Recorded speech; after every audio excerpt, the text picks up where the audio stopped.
Hello and welcome back to another episode and weekly special of Vulgar Video Vlogtober. I am your host, Jessica, and this is my wonderful co-host,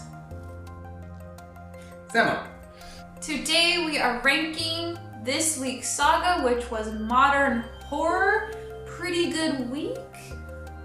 Yeah, only one real outlier. So the parameters for what modern horror would be, it has to have a 2007 or later release. It could not be a remake of mostly a popular horror franchise from America, although we did kind of expand that worldwide. It didn't become an issue. No. Also, it could not be a sequel of basically any sorts. Once again, that did not become an issue. So our number 6 pick, and this is true for both of us, I believe, is Welcome to Willits. Yeah. That was very disappointing. It was all over the place. It tried to do a bunch of different things, but then at the same time, just the quality of the video was bad and it wasn't all that scary. Plus we had Dolph Lundgren. We just had a bunch of useless characters.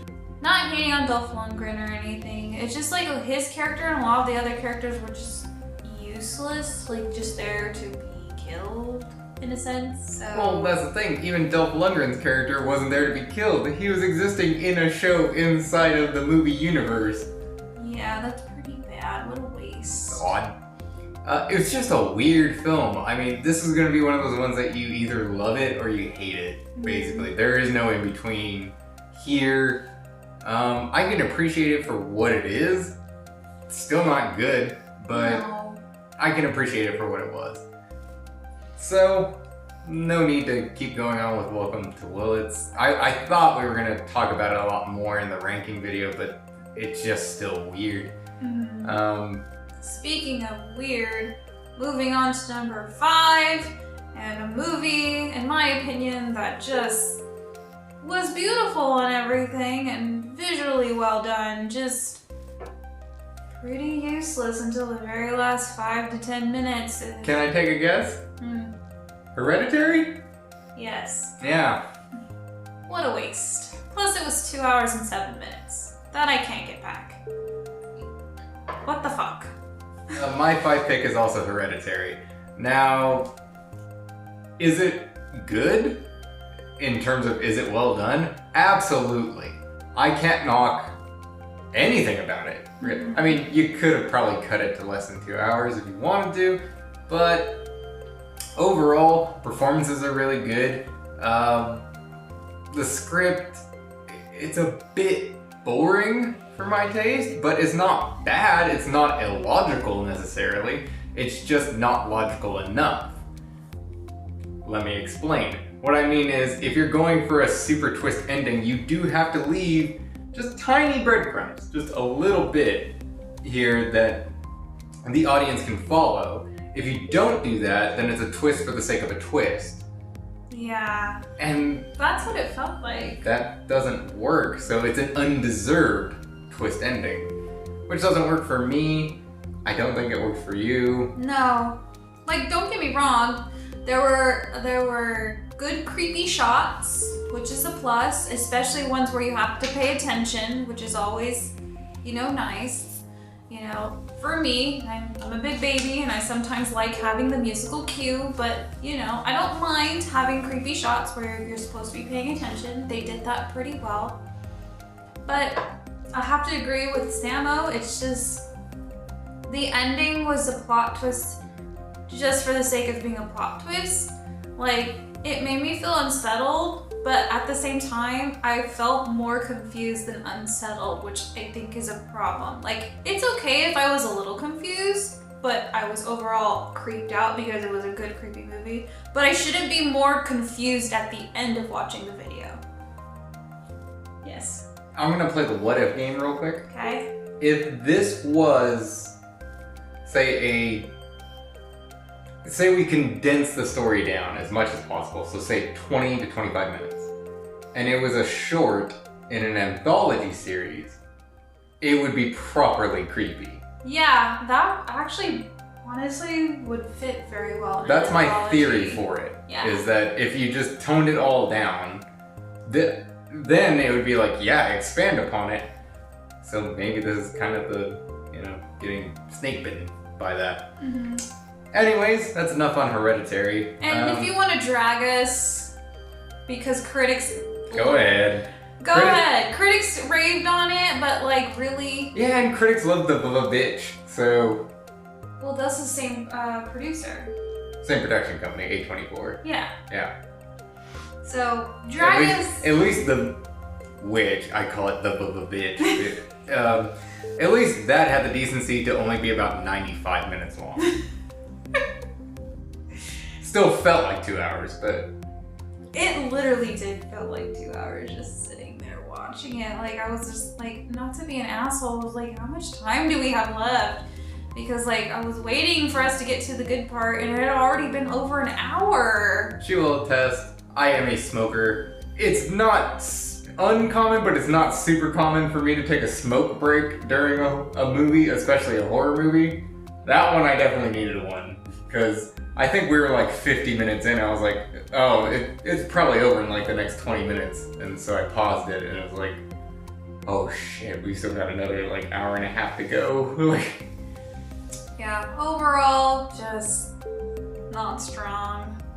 Not a strong story. Tighten it up, shorten it, condense it. That'll make it stronger. Yeah. So now we move on to our number 4 pick. Do you want me to reveal my number 4 or you first? Because the way it worked last week, we kind of wrote it out up until the 3rd or 2nd, 2-3 slots. This time we just did the first 2 because we kind of have a feeling we're going to disagree here, because all of our 4 through 1 spots are, well, for me, they're between a 3 and a 4. Mm-hmm. So, I can be a wild card in this one and choose anything. Hers are between a 3 and a 5. So, it's going to be different. So do you want me to do my number 4 first, or do you want to do your number 4 first? It doesn't really matter. I kind of think we have the same one. Okay. So number 4 for me is Eli. That is also my number 4. I think this is where we start getting into like the nitty gritty, because it's a good film. It's not bad at all. Fairly tight. The ending again is another one that feels kind of undeserved, but I do think it is a very strong film, and it's probably one of the better like demon baby, or I guess devil, because they specifically say the devil. Mm-hmm. So Satan baby stories that I've seen, and I think it's a very good modern take on it. So for me, it's at number 4. If we were doing like demon stories, it might make like a 2 rating. I can only think of 1 or 2 off the top of my head that I think are actually better films. I can attest to that. Again, I'm not super fluent in demon movies because I try to avoid them. However, I did like that the story seemed fairly unique as far as like handling a demon baby. Like the whole, he has an immune deficiency disorder, which I thought was really nice. I just thought it was really unique. There were creepy scenes. They were spread out very nicely. The only thing that's really hurting it is it felt like it was an undeserved plot twist. We don't really get a lot of character development, and we also have characters in there that just not characters, just character that seems pretty useless until like the very end. So just like a character just to be in there was just kind of like, okay, whatever. So that's why it's sitting at number 4 for me. Because one of the best kills in that is the dad. Oh yeah! I just want to touch on that real quick, because holy shit, that was impressive. I know, like Hereditary had a really good kill with like when the daughter died. Yeah, but I know we're not ranking it on kills, but that was probably the best death out of this whole week. But the dad's death is also really was really gory and graphic as hell. So Eli, that's another reason why you're above Hereditary in my opinion. We're gonna get skewered if anybody ever sees this. I don't. Anyways, so... Drag us. Go ahead. Drag us. So this is where we're really gonna differ, I think. Well, I did number 4 first, so what's your number 3? My number 3 is going to be The Woman in Black. I thought it was a stronger movie compared to Eli, just because like it felt like the plot was stronger, and we have creepy shots, very well done. The acting was good. We have character development. So as far as like all those aspects, that's why I feel like I'm putting it above Eli for those purposes. Yes, I'm a bit biased towards Daniel Radcliffe, so it's not the number 1. Okay, so I'm checking my bias. However, there are some things that are lacking. I'm not complaining about too much Daniel Radcliffe, but what we pointed out in that video, he's not really interacting with other characters, which is kind of wasteful, I feel. Especially when we had characters who are, some actors who do a good job. Like, there should have just been more interaction.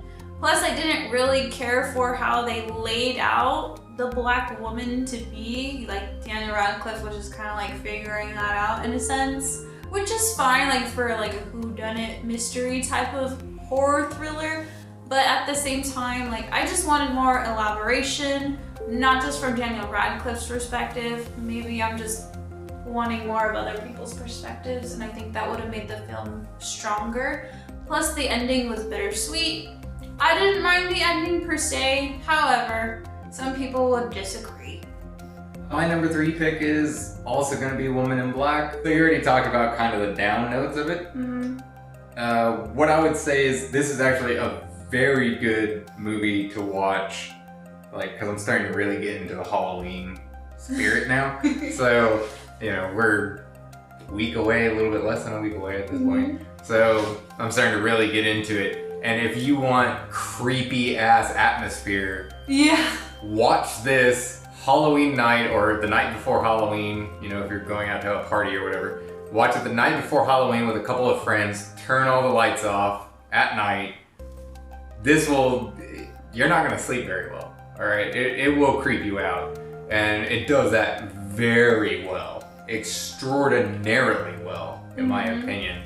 Again, yeah, we could use Daniel Radcliffe interacting with a few more people because it is kind of it's kind of a typical ghost story. It's just a very well done one, and there's nothing wrong with that. So if you want super creepy atmosphere, like it just makes you feel uneasy, like there could be something behind me right now on the couch, this is definitely a good movie for that. So it gets the 3rd place for me as well, but it's absolutely, actually, I can say the same thing for Eli. They're both fantastic. They're both definitely worth watching. Yes, I can agree with that. It's not that Eli was a bad movie, I just thought The Woman in Black was a stronger movie. So my number 2, and it took a long time of thinking about it, it's Tales of Halloween.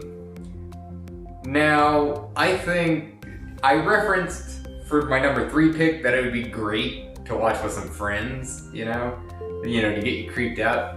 Tales of Halloween, I think, would just be great to watch with your friends in general, you know, especially around Halloween, because it does give you that classic Halloween feel as well. Because it is a bit silly at times. It's not as super serious, but it's still fun. It's still gory. A couple of the stories are still kind of scary, you know, especially that first one with the Candy River dude. But overall, I think it's a great horror anthology series, and I can't really fault it for anything. Maybe they could have spent more on it, you know, up the practical effects a little bit, because that's another thing. I'm a sucker for practical effects, and a lot of the stuff in this is practical effects. Even the damn little alien saying "fuck a tweet," even he looked like he was claymation.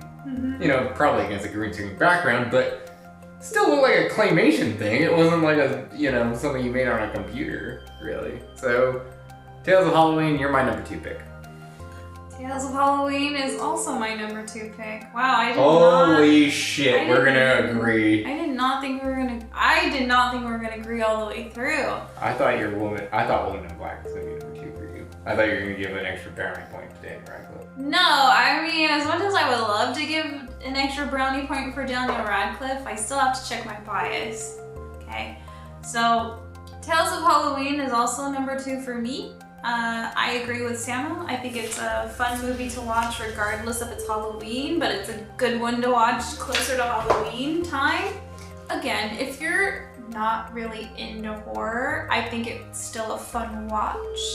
It's kind of like an adult, it's like the adult version of watching a Halloween movie, you know? Like it's like the adult version of watching Goosebumps. Yeah, it's a lot. The TV series, not the movies that came out in the past 5 years. Not the movies, the TV series. Well, let's clarify that. From the 90s. The ones that R.L. Stine was still heavily involved in. But overall, like, it's number 2 for me because even though it's not particularly scary compared to the ones underneath, so like, as far as things that had creepy shots, Hereditary did have creepy shots. Eli had creepy shots. The Woman in Black had creepy shots. Fuck you, Welcome to Willits. Welcome to Willits was just trash. However, Tales of Halloween kept me wanting more of the stories. It kept me more engaged, and the stories were good. Like, I didn't feel like there was a whole lot to knock it, except for the fact that like I just wanted more and it could have been scarier, but overall I thought it was pretty damn good. Well, that's what I would say across the 10 stories. I mean, there are some that are more strong and less strong, but they're all good. So that's awesome. That is so rare for, especially an anthology series that does like 10 That's stories. a lot of stories. You know, because normally anthologies like VHS, you get maybe 4. I think Trick or Treat is about 6, 5 or 6. They're all strong, don't get me wrong, and they're different monsters altogether, but 10 that are all like, which one is the bad one? Well, I didn't really like this one. I didn't like the ending of it. But if you don't like the ending, it's probably because you wanted more. So, yeah, I can totally agree with you on Tales of Halloween. Okay, so we had to reload a little bit there. Our ranking videos often run a little bit longer than our normal videos. We needed more wine. Sorry. Not sorry. Yes. Shout out to Walgreens. Shout out to Walgreens. $2 Chuck. They brought it back. Thank God. Anyways, if you're at home playing the home game, you already know what both of our number 1s are going to be. Let's just say it together. The Conjuring. The Conjuring, yep. What can you... Sorry. As much as I don't really want to watch it again because I'm not a big fan. And maybe I am a sucker for like demon movies based on true stories, BS. So I know like Samuel talks about being skeptical when it comes to like true story stuff, but I feel like if you were to be watching like BuzzFeed Unsolved, I'm going to be Ryan in this scenario where I just get creeped out by like any sort of ghost shenanigans. Are you just saying I'm Shane because I'm kind of tall? No, I like when He's a lot taller than me. He's 6'5". Every time we sit down and watch it, I'm just like, that's me and you. Like, you're gonna sit there and say fuck you to the ghost, and I'm gonna sit there and be like, why are you saying fuck you to the ghost? We're going to die, we're gonna get haunted, something bad is gonna happen. Yeah, you're right. I don't know how he just you know how like in their episodes where they like sit in the room by themselves in the dark? Like, I can't do it. I wouldn't even want the spirit box open because that in itself is fucking creepy, but regardless of that. And I would be pulling out like a full-on Ouija board and just like lighting candles, like just saying fuck you demon, no. fuck you demon, fuck you demon. Nope, nope. But anyway, as much as I don't particularly like demon movies, I am going to give it the number 1 slot because it was done very well, the acting was done very well. I was creeped out the whole time. I felt unsettled. The horror shots were good. The creepy shots were good. The plot was good. We had some fucking comedic relief in there, which was nice for me. So. I'm just gonna interrupt here. Obviously, my number one pick is also The Conjuring. I don't need to say anything. She said everything. But you have also seen Sinister, which again, I talked about it in our review. I get Sinister, The Conjuring, and Insidious all kind of jumbled together because they all kind of came out around the same time. Yeah. And two of those films have the same goddamn actors in them from the same goddamn director. But Sinister creeped me which out. one creeped you out more, The Conjuring or Sinister? Because we didn't do Sinister because we had both watched it. Mm-hmm. Like, I probably watched it way back when it came out, but she had never watched it. Mm-hmm. So before we even had the idea of doing this series, we just watched it because I've kind of been training her in horror movies. So I'm just latching onto her. Sucking out the soul. Anyways, so which one creeped you out more? The Conjuring or Sinister? I feel like... Ooh, that's really hard. Because I remember after we watched Sinister really did creep me out, especially because like... After that, you drank about half a bottle of wine and would not go to sleep unless I would go to sleep at the exact same time. Yeah. Which sometimes can be kind of a weird scheduling thing, but you just absolutely would not go to sleep unless... You're just like throwing me into I'm not. Right That was your first like demon movie that we watched together. That was my first demon movie in a really long time. That's what I mean. That was the first one that we watched together. I think I chose a good one because it's well done, but it's very creepy. Even to a horror pro like me, it's still kind of creepy. I think what made it creepier than The Conjuring... I mean, now that you've thrown me under the bus, like... I'm not throwing you under the bus. You don't like demon movies. Everybody has the type of movie that they don't want to watch. You don't like demon movies. Now, it's just weird because... You have two of the modern best demon movies, so... Don't get me wrong, The Conjuring was fucking creepy. And I know there's a lot of people who, like, really like that fan base. You know, like the franchise or the universe, as we pointed out, it has a fucking universe. Yeah, it has an expanded universe. Not just sequels or prequels. It has offshoots from Annabelle to The Nun to the Curse of Lalo. I can't speak Spanish. Llorona? Yeah. That's a... Really? That's in the Conjuring universe. That's it. Wow, I didn't know that. It wasn't initially. They didn't market it as such. They have since confirmed it is. Oh my goodness. Anyway, I haven't seen Sinister 2, but I heard that one was... It's on Netflix, so... But you said that one was trash. Make your own mind up. I don't know. Okay, back to the gist. I feel like Sinister creeped me out more than The Conjuring. And I say this because the whole movie was very dark. So, like, you really had to pay attention. Versus The Conjuring, a lot of shots are done with, like, brighter lighting. Yeah. And you also have to reflect upon the endings of the two. The Conjuring gives you a much more traditional horror ending, where good prevails. Versus Sinister gives you the ending of, nope. Like, yeah. Evil has won. Evil has won. And it really hits you hard, at least for me, when... Well, because kids are involved. When kids are the evil and they still remain as the evil, like, that really makes me very unsettled. And so... And then we were talking about it, too. He was saying that... I mean, he didn't want to tell me while we were watching the film because he had already seen it before, but he was saying... Wow, the second time around, I didn't realize how often the demon was actually... she's referencing Sinister. Yes, by the way. Sinister, sorry.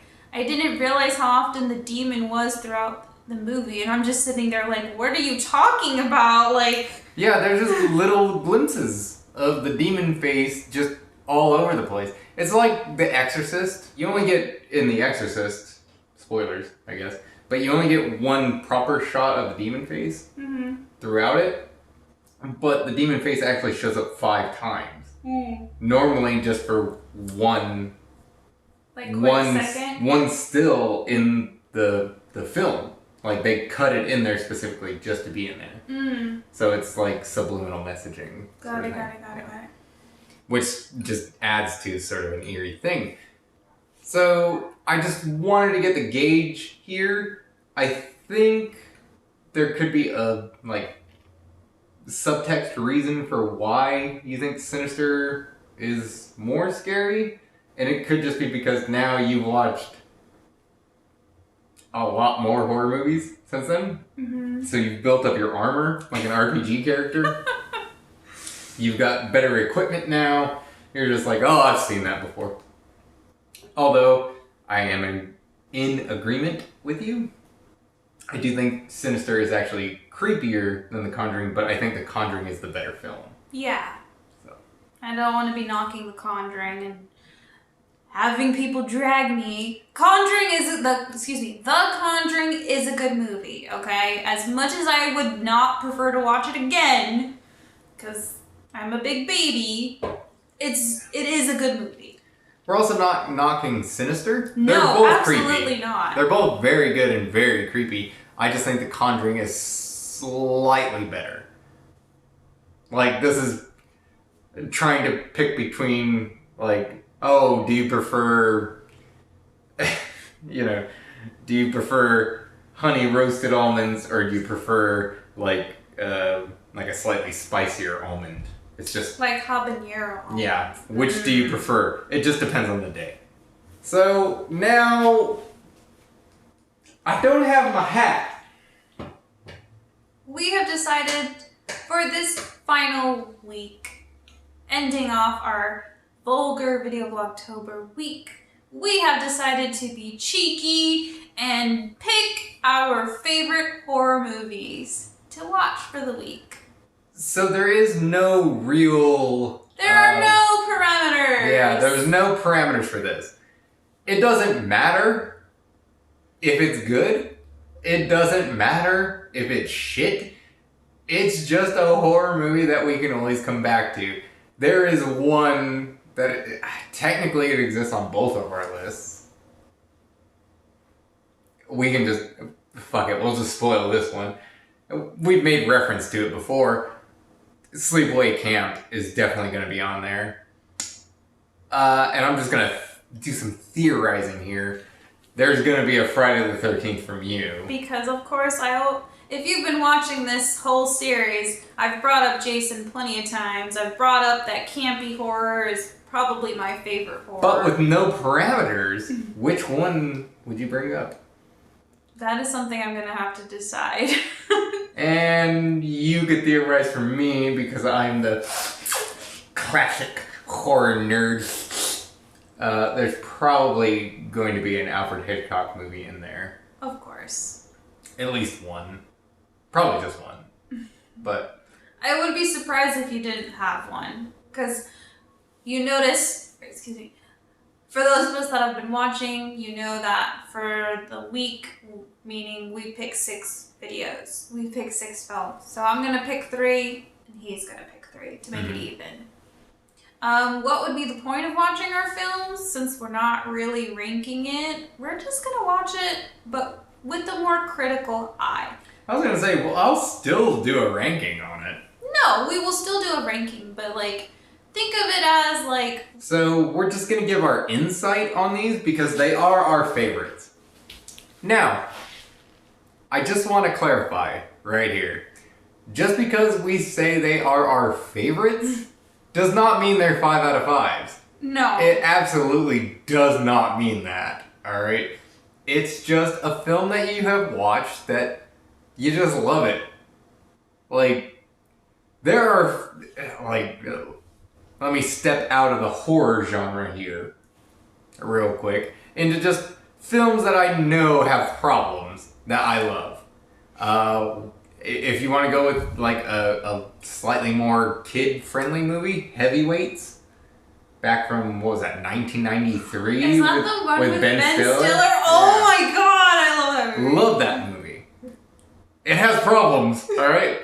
Still love it, alright? Nothing wrong with that.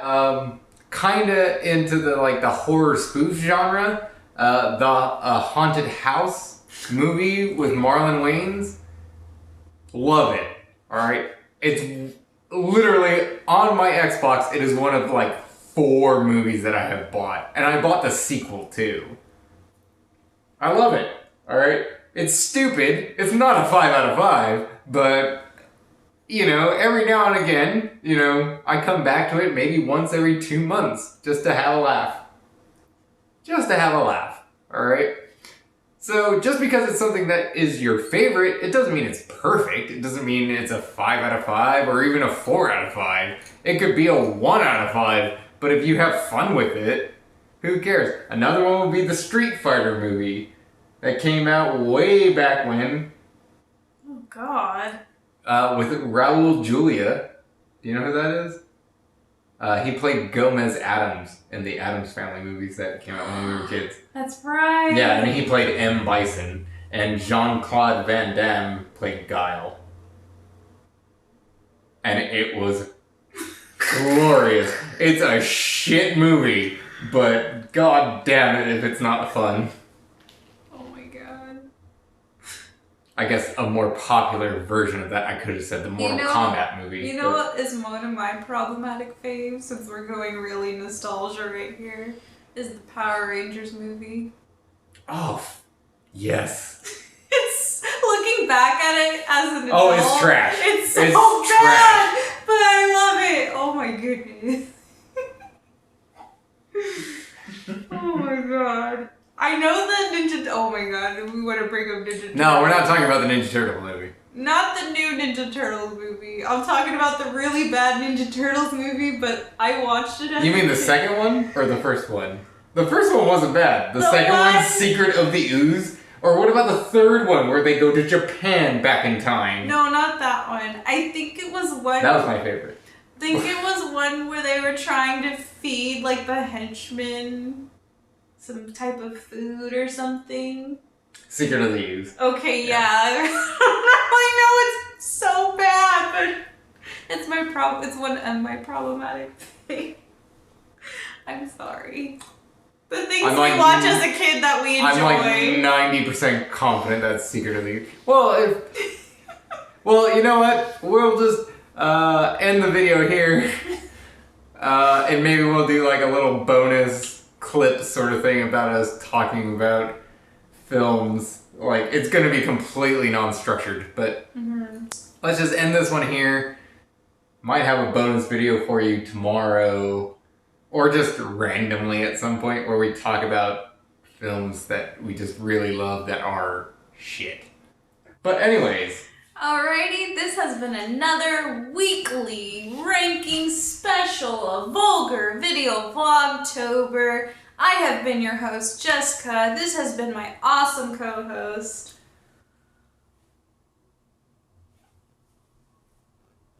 Sama. and we will see you guys in the next one.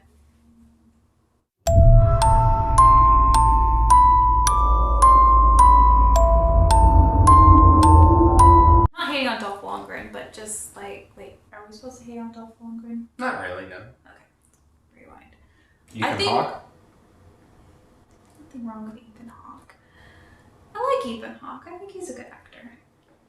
Hasn't aged very well. But anyways. Yeah, but he's still a good actor. Oh yeah, yeah. I haven't seen, then again, I haven't watched all of his movies, but I haven't yet to see him in a movie where I was like, that looks terrible. Blooper reel. Anyways. I feel like Sinister. Oh, yeah, I was gonna say, do you want me to go first or do you want It me to go doesn't first? matter.